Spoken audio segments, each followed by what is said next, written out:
यदि आप प्रगति पथ से कोई पेड कंटेंट लेना चाहते हैं, पथ पब्लिकेशन की बुक लेना चाहते हैं, जैसे बीएड एमसीक्यू की बुक लेना चाहते हैं, ये आपको दिख रही है, या फिर आप हमसे असाइनमेंट बनवाना चाहते हैं, या फिर बीएड के किसी प्रकार के नोट्स लेना चाहते हैं, डिग्री डिप्लोमा या कुछ जो भी आपको रिक्वायरमेंट है जो यहाँ पर लिखा हुआ है पे हमें मैसेज कर सकते हैं या फिर इस पर फोन।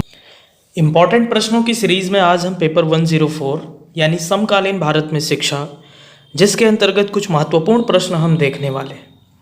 ये महत्वपूर्ण प्रश्न आपके लिए निहितार्थ और ज़रूरी ही नहीं बल्कि बहुत ही परम आवश्यक हैं, क्योंकि आपके एग्ज़ाम की दृष्टि से आपके कम समय के लिए आपको सिर्फ इस चीज़ की आवश्यकता है कि मुझे कुछ ऐसा इम्पॉर्टेंट क्वेश्चन मिल जाए जहाँ से मेरे कम से कम 5 से 6 क्वेश्चन आराम से आ जाएं।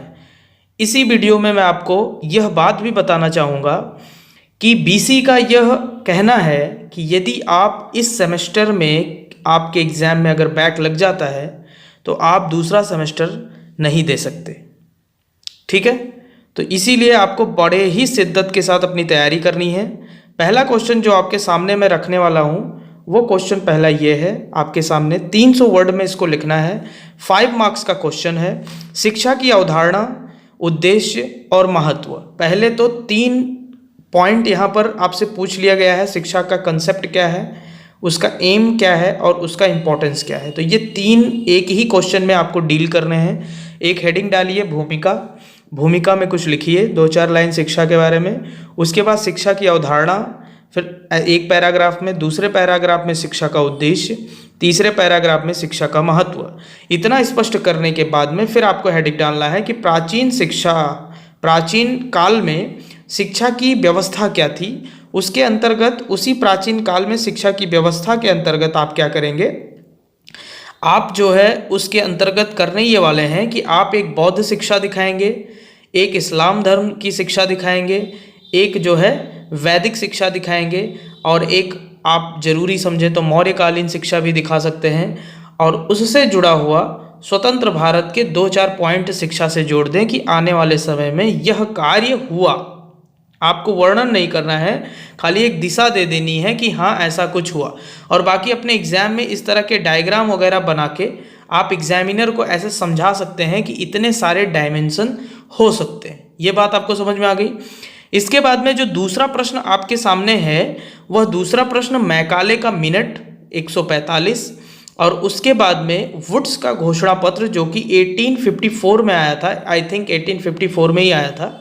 तो ये आपसे दोनों क्वेश्चन पूछा गया है, इन पर खाली आपको कमेंट करना है, टिप्पणी लिखनी है। ये बात आपको समझ में आ रही होगी।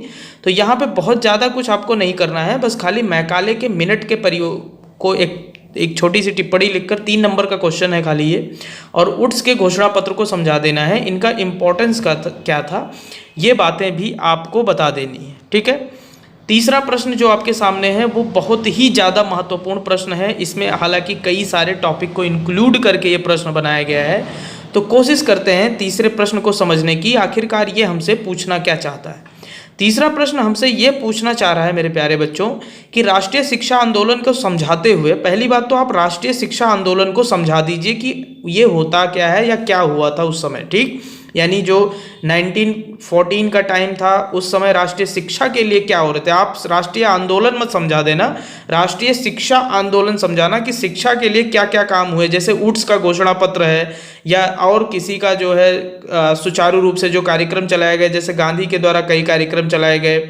बात समझ रहे हैं मेरी। तो शिक्षा के लिए जैसे राजा राम मोहन राय ने काम किए, ईश्वर चंद्र विद्यासागर ने काम किए, उसके बाद में स्वामी विवेकानंद हो, चाहे दयानंद सरस्वती जी हों, या फिर ऐसे कई महान व्यक्ति हैं। वहाबी आंदोलन की बात कर लें, और ऐसे तमाम जो है ऐसे कार्य हैं जो शिक्षा आंदोलन को लेकर चलाए गए। धार्मिक रूप से शिक्षा को जोड़ने का प्रयास किया गया। उस समय व्यावसायिक अर्थ नहीं दिया गया था, सामाजिक अर्थ था। सामाजिक, राजनैतिक और धार्मिक ये सारे अर्थ शिक्षा में समाहित थे। लेकिन उस समय व्यावसायिक शिक्षा की कोई बात नहीं होती थी, जिस तरह से आज हम job oriented education, skill development oriented education की बात कर रहे हैं, ऐसा व्यवस्था नहीं था। तो ये थोड़ा सा आप एक ओवरव्यू उनको समझा दीजिए कि क्या था शिक्षा आंदोलन, एक एजुकेशनल मोमेंट क्या था, किस तरह से महिलाओं को जागरूक किया गया, महिलाएं किस तरह से राष्ट्रीय शिक्षा आंदोलन वो राष्ट्रीय आंदोलन में किस तरह से उन्होंने पार्टिसिपेट किया, बेलन फक्कल फावड़ा जो मिला उन्होंने फिर लड़ाई की उससे। तो एक महिला सशक्तिकरण का भी काम यहाँ पर एक ऐसे पॉइंट निकाल के आप बता सकते हैं। ठीक है, करना आपको है, समझाना मेरा काम है। उसके बाद फिर इसको समझाने का ही प्रयास करना है, तो आप उनको खाली समझा दीजिए कि एग्जैक्टली में नेशनल एजुकेशन मूवमेंट था क्या। उसके बाद आपसे ये जो क्वेश्चन पूछा गया है बहुत ही ज़्यादा महत्वपूर्ण है गोखले को लेके, और गोखले का जो विधेयक था वो और शिक्षा की वर्धा योजना, इन दोनों क्वेश्चन पे देखो आपको टिप्पणी भी आ सकती है और या तो इस तरह के क्वेश्चन में मिक्स करके आपसे पूछा जा सकता है, तो इसको आप कर लेंगे। उसके बाद अगला जो क्वेश्चन है टिप्पणी लिखने को आ रहा है, और ये एग्जैक्टली एग्जाम में आपको मिल सकता है, क्योंकि देखो क्या है ना कि टिप्पणी ये सब छोटे छोटे क्वेश्चन टिप्पणी में ही आते हैं, कमेंट्स करने को ही आते हैं। बात समझ में आ रही है। अब वो चाहे न्यू एजुकेशन पॉलिसी हो, चाहे वो न्यू एजुकेशन पॉलिसी 2020 हो, या फिर 1986 हो, या फिर आपसे 1964 कोठारी कमीशन के बारे में पूछ लिया जाए जिसको शिक्षा आयोग कहा जाता है। बात समझ रहे हैं, इसी का ये नाम है 1964। शिक्षा नीति 1920, 1966 एजुकेशन पॉलिसी जो आपकी पुरानी थी, या 1992 के बारे में भी यदि पूछ लिया जाए एजुकेशन पॉलिसी के बारे में, माध्यमिक शिक्षा आयोग के बारे में पूछ लिया जाए, विश्वविद्यालय शिक्षा आयोग के बारे में पूछ लिया जाए, या फिर संस्कृत शिक्षा आयोग के बारे में पूछ लिया जाए। ये आपको एग्जाम में क्वेश्चन मैंने बहुत ही हद तक समझाए हैं, ऑब्जेक्टिव क्वेश्चन कराए हैं। आपको करना कुछ नहीं है, 5-5 पॉइंट अगर आप इसमें लिख देते हैं तो बस टिप्पणी आपकी कमेंट्स कंप्लीट हो गए। बहुत ज़्यादा डिटेल इसमें करना नहीं है आपको, ये बात आपको याद रखना। अगर ये एग्जाम में आता है तो 1 या 2 नंबर का क्वेश्चन आएगा, इनफैक्ट आने की संभावना है, बट इसको थोड़ा सा लॉन्ग करके वो 3 मार्क्स में बना सकते हैं, बट इसमें से कोई एक जरूर आएगा, चाहे ये आ जाए। जहाँ तक तो चांसेस मुझे लग रहा है कि न्यू एजुकेशन पॉलिसी 2020 पूछी ही जाएगी, हर किसी हालत में ये पूछी जाएगी। ये भले ना पूछा जाए, ये भले ना पूछा जाए, बट ये सारे क्वेश्चन पूछे जा सकते हैं, तो ये आप अपने हिसाब से देख लीजिए। उसके बाद 5वां क्वेश्चन मेरे प्यारे बच्चों आपके सामने जो है वो संवैधानिक यानी संविधान से जुड़ा हुआ है। अब ये जो क्वेश्चन है कि संवैधानिक मूल्यों, चाहे वो स्वतंत्रता हो, न्याय हो, धर्म हो, मतलब इसमें थोड़ा और भी जोड़ सकते हैं संवैधानिक मूल्यों को, तो इनको बढ़ावा देने में शिक्षा की भूमिका क्या है। अगर शिक्षा नहीं है तो संविधान को क्या आप इम्प्लीमेंट कर सकते हो, संविधान के वैल्यूज को समाज में निरूपित कर सकते हो, या फिर शिक्षा की आवश्यकता है क्यों, संविधान का शिक्षा से संबंध ही क्या है ना, ये जरूरी क्यों है, ये चीज़ आपको ये समझानी ही पड़ेगी कि इन दोनों के बीच में एक बहुत ही बड़ा जो है संबंध है। यदि हम इन दोनों को आपस में नहीं जोड़ेंगे तो ये फिर पॉसिबल नहीं हो पाएगा कि हम देश को संवैधानिक रूप से, लोकतांत्रिक रूप से समग्र शिक्षा प्रणाली के तहत एक प्रगतिशील राष्ट्र बनाने के लिए जो एक लोकतांत्रिक व्यक्तित्व का कर्तव्य होता है वो हम निभा नहीं पाएंगे। तो इसके बाद में फिर जो है आपसे जो इंपॉर्टेंट क्वेश्चन पूछा जा सकता है मेरे प्यारे बच्चों, वो आपसे वनस्थली विद्यापीठ एकलव्य योजना के बारे में पूछा जा सकता है। ये आपके सीधा टू द पॉइंट सिलेबस में मैच करता है, ये एकलव्य योजना या फिर जो है वनस्थली विद्यापीठ, ये क्वेश्चन आपसे पूछे जाने की बहुत ही ज़्यादा संभावनाएं हैं।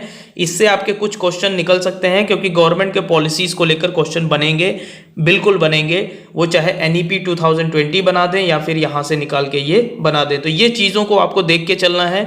उसके बाद जो अगला क्वेश्चन आपके सामने है, मूल अधिकार से क्या समझते हैं आप। फंडामेंटल जो राइट्स होता है, जिसको फंडामेंटल राइट्स एग्जैक्टली बोलते हैं, तो उससे आप क्या समझते हैं। जैसे आर्टिकल 20 से लेके और आर्टिकल जो है आपका इनफैक्ट कितना 30 या कुछ ऐसे करके होता है जो फंडामेंटल ऑफ आर्टिकल्स होते हैं, है ना। जैसे एक 17 है अनटचेबिलिटी का, 21 है शिक्षा का अधिकार, 25 से 28 धर्म का अधिकार है।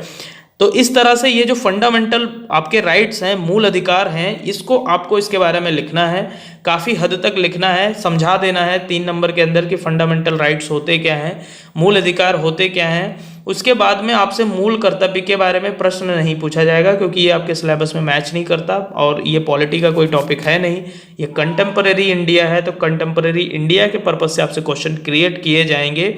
ये पूछा जा सकता है कि संवैधानिक रूप से यदि हम स्वतंत्र भारत के निर्माण की बात करें तो क्या संविधान को कितनी अच्छे से लागू किया जा सका है या और क्या कमियां हैं। ऐसा कुछ एप्लीकेशन टाइप के क्वेश्चन भी आपसे पूछे जा सकते हैं।